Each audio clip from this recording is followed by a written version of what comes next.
Hey y'all, welcome to my channel, Budgeting My Abundance. This is the Abundant Mama, and this is the channel where it's all about me documenting my journey to becoming financially free and independent using the zero budgeting system and sharing along with you any tidbits or tips that I learned along the way.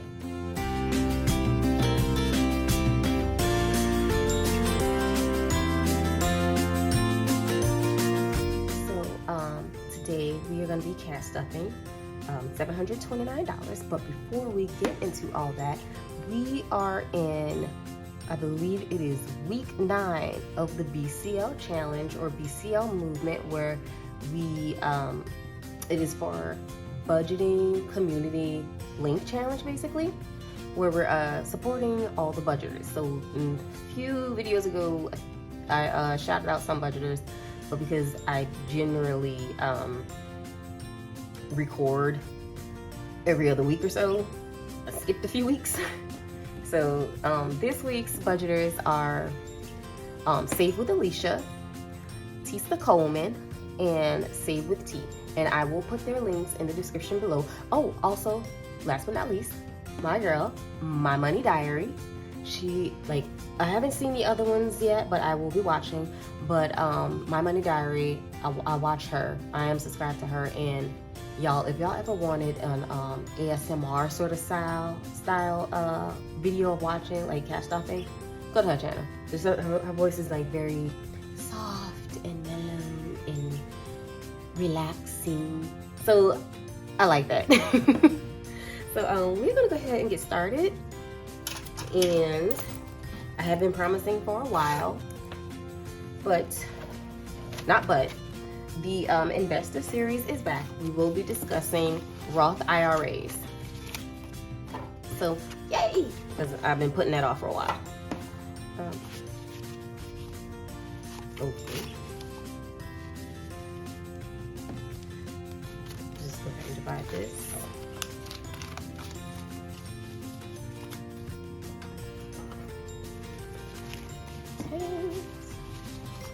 I thought I had some 5s, I guess not. I could have sworn I had some 5s. It is what it is. I will make it happen.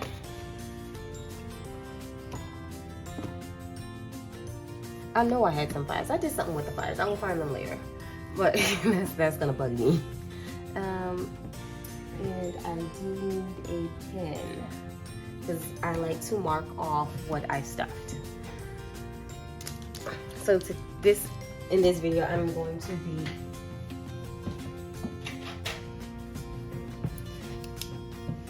doubling my normal. So for the last few videos, when I would stuff for my car note, I would put like $73. Today I'm gonna do $145, since I get paid on a bi-weekly basis. So I take my bills and divide them in half, and that's me stuffing what I need to pay within the month. So let's go ahead and get started with that. So the car note, I'm going to be putting in $145. So this is going to have me a little bit over, because normally I pay $289 a month, and I already had some money that I had stuffed before. So I'm going to put this 100 here, 20, 40. Make that organized. And I need a 5. You know what? Put a 10 in here and take 5 out. I wish I had a 5 though. 1, 2, 3, 4, 5, and I'll just put those in the ones. So 100, 150, 170, 190, 210, 230, 250, 270, 290, 310, 330, 350, 351, 52, 53, 54, 64. 364. So yeah, I'm a little over, but that's fine.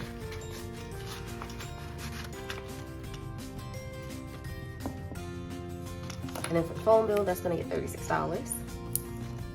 Oh, but like I said, I was bringing back the investor series. So today we're talking about Roth IRAs, and basically a Roth IRA is a type of a tax advance individual retirement account that you can contribute your after-tax dollars.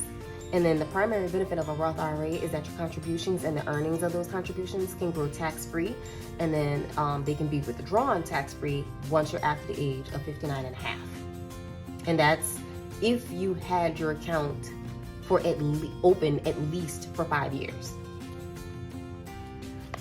There is a difference between a traditional Roth IRA, between a traditional IRA and a Roth IRA. And the distinction between that is basically how the two are taxed. So Roth IRAs are funded with after-tax dollars. And then, so that means that the money that you're putting in, that's not tax deductible. But once you start withdrawing your funds, then that money becomes tax-free. So there are like a few things about Roth IRAs that are like key takeaways. One is that they're best if you think you're in a your marginal taxes are going to be like higher in retirement than you think they're going to be right now. And then the deductible amount that you can contribute changes every once in a while. I know for now the contribution limit is $6,000 a year if you are 50 years and younger. But if you're 50 years of age and older, then you can deposit up to $7,000 per year. And then just about every brokerage firm offers an IRA. So it can be a brick and mortar or it can be online. And then a lot of banks also offer them as well as other investment companies. So you can pretty much find an IRA kind of anywhere. I'm gonna go ahead and put that $36 into my phone bill. So here's 20, 30, and I'm gonna use these ones since I don't have my fives. 1, 5, one more makes 36. There we go.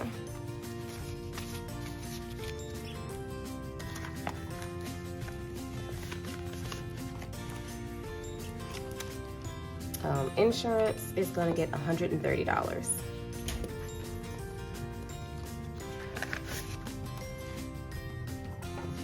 100, 20, 10, 130. So that's 100, 150, 170, 190, 210, 230, 250, 260.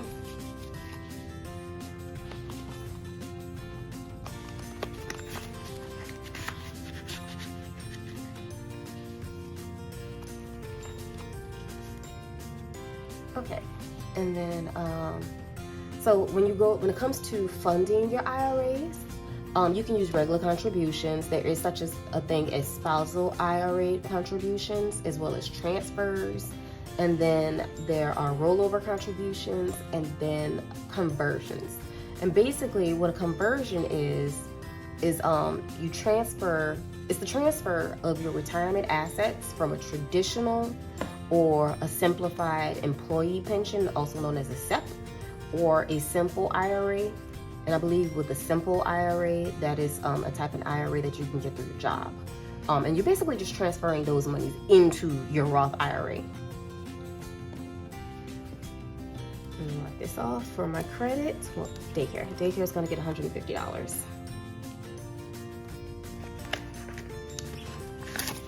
And honestly, I usually don't count daycare because it's kind of like a credit card, kind of revolving. I stuff it so that way I know I have it when it's due.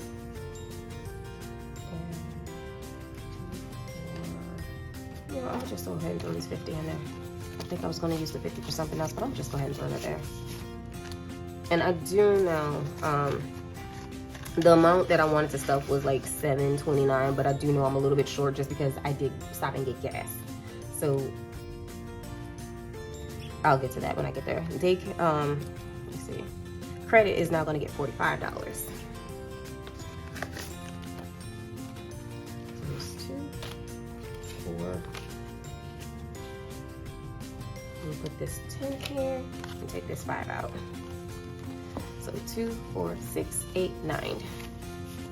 And I know for me, I have one more pay period, but I'm probably gonna go ahead and take this $90 and just go ahead and deposit that and make an early payment for my credit card, just because by my third payment, my statement will have already come out, and I like to make it a habit now that I've learned about it. When your statement is due, your statement comes out before your actual due date to pay for your credit card.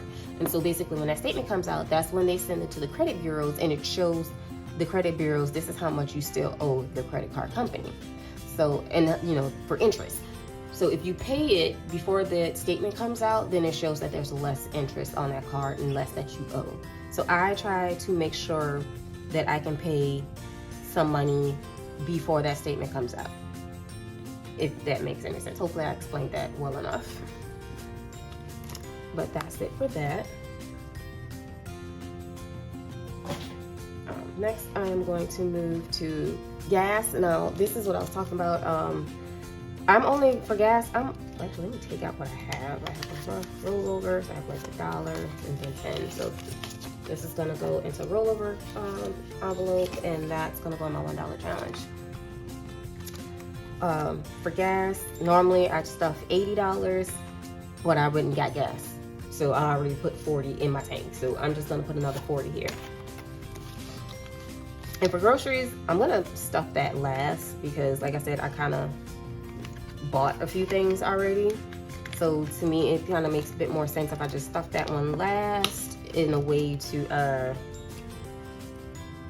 way I'm not shortchanging all the other things I want to stuff. So let me see. Next thing I was talking about was for the Roth IRAs is basically allowable investments. So there are like so many investments, or rather investment options that exist for your Roth IRAs that you can use, and that includes mutual funds, stocks, bonds, exchange traded funds, also known as ETFs, certificates of deposits that are more known as CDs, as well as money market funds. And they even have, you can even use cryptocurrency. Now, the way they do cryptocurrency is like, you can't just like buy crypto and kind of use that to fund it. It's more of a retirement account designed to let you invest cryptocurrencies in a way. It's like the IRS kind of came up with this way. It's called a Bitcoin IRA. So you use that to fund your Roth IRA. Now, there are a few things that are not allowed. So you cannot use like your life insurance contracts or derivative trades to use that to fund or invest for your Roth IRA.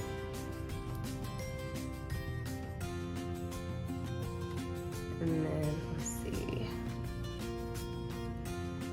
So when you open an IRA, like I said, you can kind of go anywhere. There are a lot of banks, brokerage companies, you want a federally insured credit union, because if they're federally insured, that means if anything happens, your money is covered. And usually that is covered, I want to say, at a $250,000 limit. So you also need to be careful with that. Because if you have more than $250,000, say for example, you have invested $300,000. Well, it's only insured for $250,000, so the other $50,000 is at risk.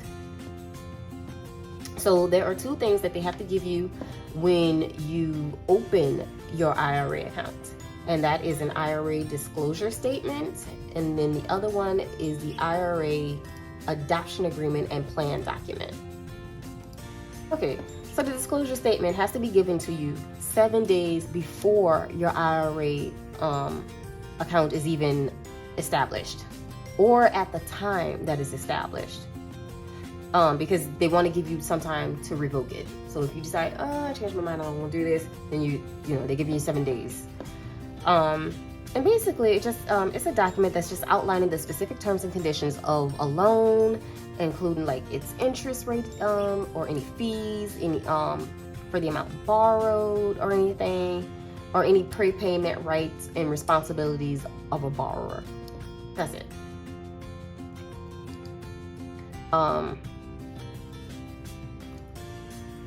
And the IRA adoption agreement plan, and plan document, it's just a contract that's between the owner, whoever owns the IRA, and the financial institution where the account is held.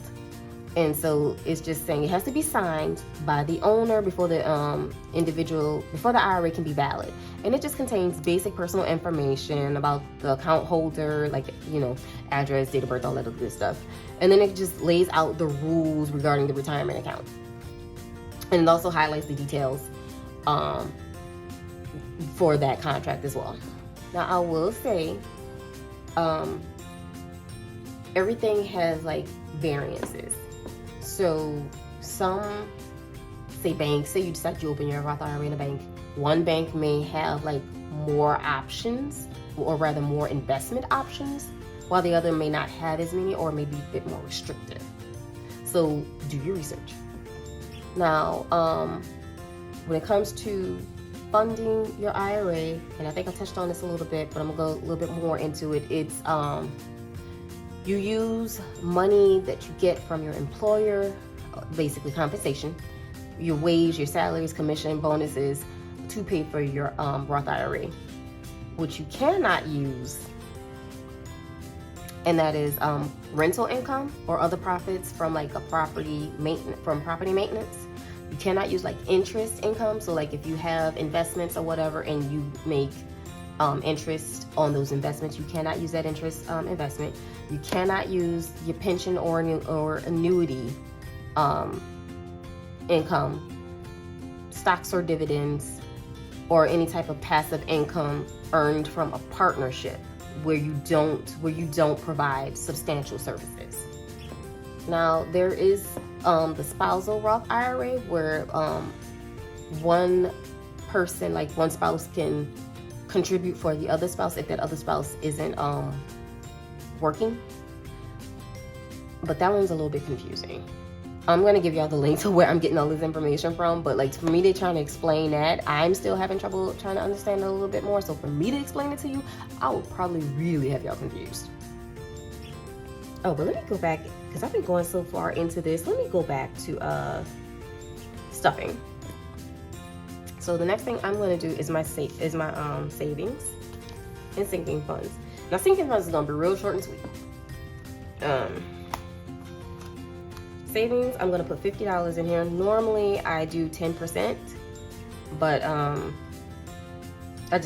that would have been like what, $72, but I just knocked it down to 50.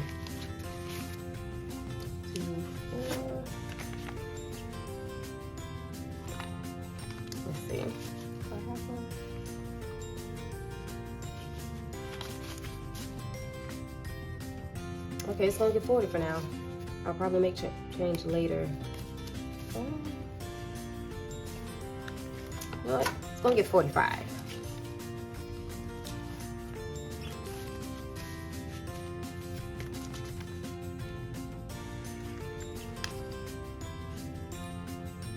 Let me see how much for these ones I have, because I can probably do the 50 out here.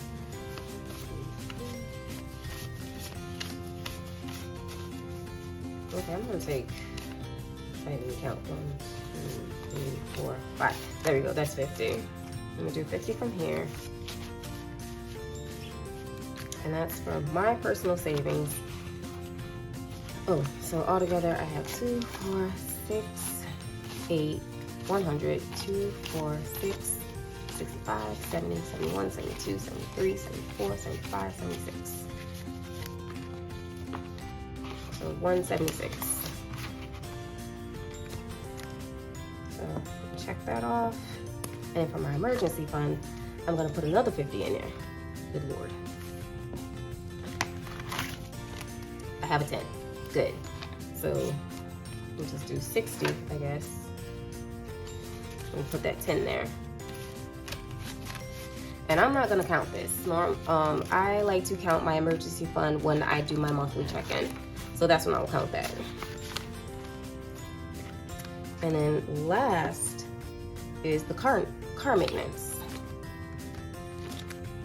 Well, no, I'm gonna stuff car maintenance, and then I'm gonna stuff my $1 and roll over once I find car maintenance. Car maintenance, there we go. So car maintenance is gonna get $18. And I think I saved, I saved enough. I'm just gonna put the rest, get my car, my tires done. Okay, so 1, 2, 3, 4, $14. I'm putting $14 in there, that's fine. I'm gonna get my tires done because I need the other 2 done. And then whatever the balance is or the difference is, I'm just gonna use my credit card and then eventually pay all that off. So I have 2, 4, 6, 8, 1, 10, 20, 21, 22, 23, 24, 25, 26, 27. So 127. And I'm gonna see if I can actually get my tires done tomorrow. Let's see, so that's done. Like I said, this is simple and short. Normally I would have a bit more, but you know, it is what it is. I use that, I use most of my check for something else, so catch me when I have more money. Let me see. Oh, I do want to go over the 5-year rule, and I think that's where I'm going to stop off with this one. So with the 5-year rule, when it comes to withdrawing money from your Roth IRA, is usually if you withdraw any of the earnings, well, they can be subjected to like taxes and a 10% penalty depending on your age, and that's again whether if you met the 5-year rule. And if you're under the age of 59 and a half, and your earnings are subjected to taxes and penalties. Now there are a few like exemptions where you aren't going to be taxed for that, and you won't be met with any penalties.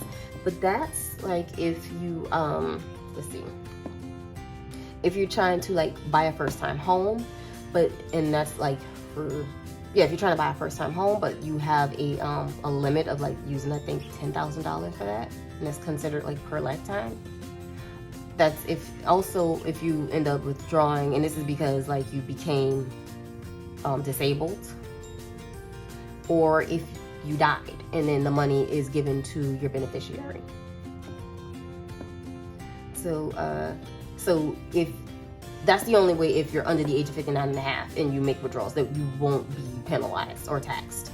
So if you make those withdrawals after 59 and a half and you're older, well, after you make 59 and a half and older, then you're not going to be subject to taxes or penalties. And that's, you know, given that you've had the IRA for 5 years and more.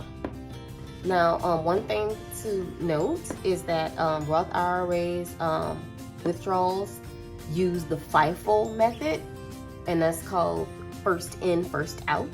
So if you're withdrawing, what they're going to do is they're going to withdraw from the contributions that you made first. And if there are any interest or whatever that is come from those contributions, those will be given to you last. So they're going to pull out all the money that you put in it first before they give you any interest. So that's how that works. So that is all I have.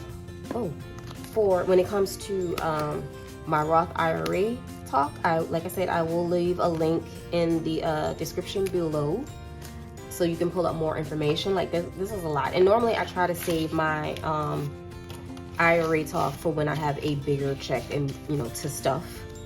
But I felt like I kept pushing it off and pushing off and pushing off, so I just needed to get it done. I just need, you know, because how many times I'm gonna say I didn't forget and blah blah blah, and then I don't do it. So just to hold myself accountable and make sure that I get that out and that I give you that information. However much money I had to stuff, I was gonna talk about it regardless.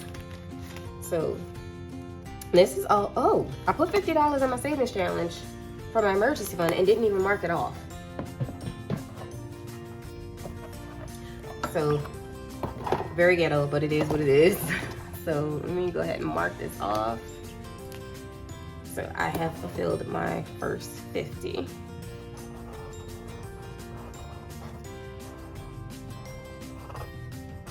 I'm gonna just go ahead and color that in.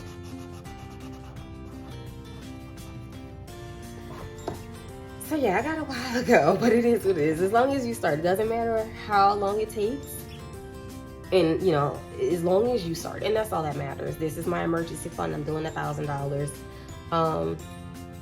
Now one thing, and I didn't bring this up, is oh, there's two. One thing that I do want to, I started my self-care challenge, and I already stuffed that $5 in there, so I colored that off. I made a new one. It looks prettier. It's on my Etsy shop.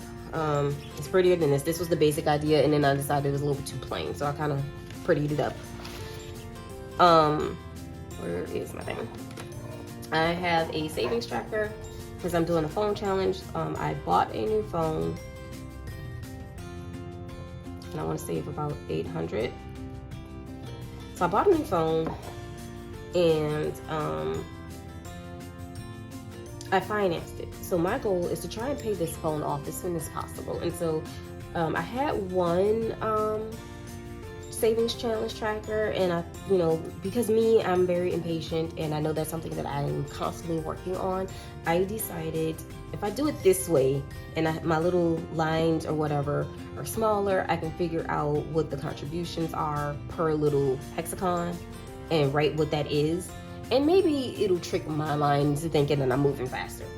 That's just the concept behind it. I have to trick my mind. So that is gonna work for me. And I think this was 65 hexagons.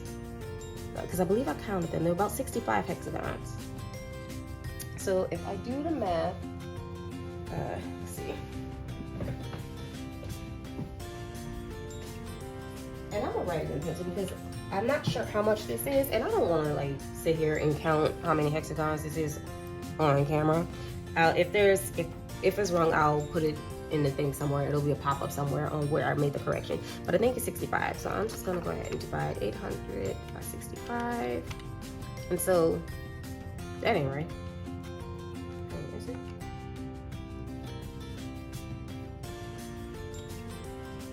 Yeah. 800 by 65 is about $12. I like to go up, so I'm gonna make it 13. So put 13 each. So I already stuffed one of my and I did this off camera when I stuffed in this envelope, and this is what I'm using for my phone. It's a phone challenge. So 5, 10, 15, 16, 17, 18, 19, 20, 21, 22, 23, 23.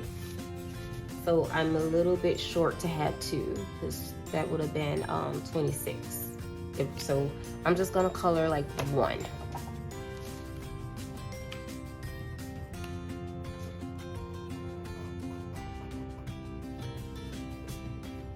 I mean 1.5. I'll color 1.5. And there we go. And this came from in the previous video when I had a little bit extra from my phone bill. So that extra money I just put here to go towards the phone challenge. And then here's the $5 for that self-care challenge. And I do have something else I want to track, and that'll more than likely be for like my business,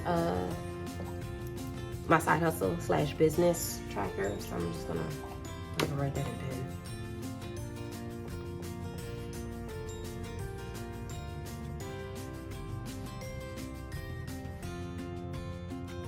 I'm just keeping a side hustle.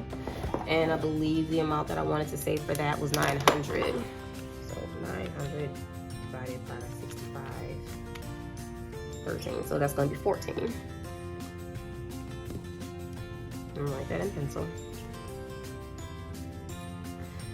And I don't even think I stuck that much in there. So I'm gonna just leave that blank for now. And then when I stuff again, I'll go ahead and do that. But that's all. What happened to the 25? So, okay, so that meant I spent my entire 25 for my groceries, but it's fine. Thank you guys for listening to me ramble and get it together, or at least attempt to, and listen to my investment talk. So go ahead and hit that like and subscribe button, and I will see you guys in the next one. Bye.